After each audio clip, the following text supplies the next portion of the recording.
So a very good morning, I be to Mr. Zohana and friends. So today I'm going to present my work on task 3, which is entitled Shortest Path Analysis using Dijkstra Algorithm for the sake of task 4 for Mtes 3323 for discrete mathematics courses.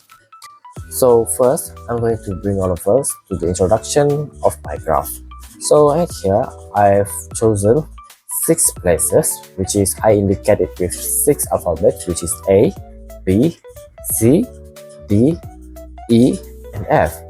A represents Vista Ilmu, B represents Kota Sentosa, C represents Tabon Tranquility, D represents Dewan Undangan Negeri, E represents College Datuk Patinggi Abang Haji Abdullah, and F represents Metro City Matang.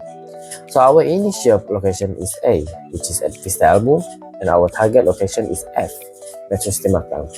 And here also I have included some explanation on my graph, which nodes represent places, where the graph represent distance from each city to each city, and H represents connection between the cities.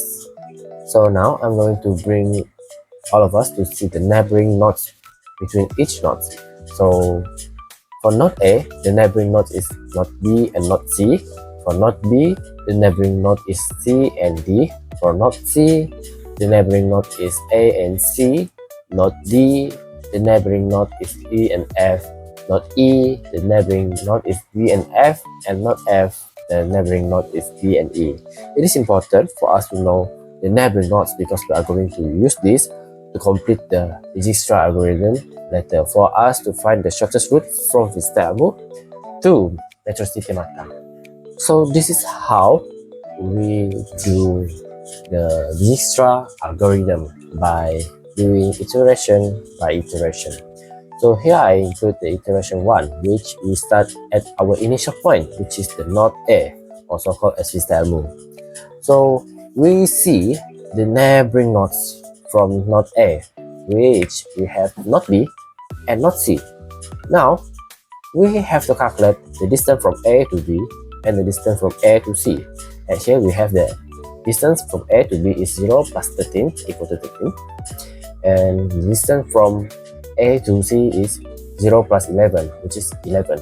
Now we have the tentative distance from B to C, which is 13 and 11 each.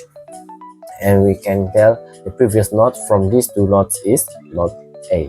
So the next iteration, we are going to start from C because the tentative distance is smaller, which is 11. Because remember, we are to find the shortest route from the Vista Ilmu to the Metro City Matang in the end. And we are going to keep doing the iteration by iteration until we reach our target point, which is node F, which is actually the Metro City Matang. And here I include the last iteration, which is we already arrived at the node F. And here we can see all the tentative distance from node A until node F is already been found from which is node B, the tentative distance is 13, C is 11, D is 23, E is 27, and F is 29. Each tentative distance shows the shortest route from A to each node. So from here, we can see the algorithm is complete already, and this reconstruction confirms that the shortest route from A to F is A, from node A to node B, and from node B to node D, and node D to node F.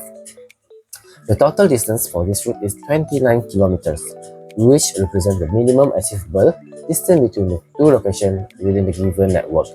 So from this network of graph, we can learn that the shortest route from Vista Ilmu to the Metro City Matang is 29 kilometers.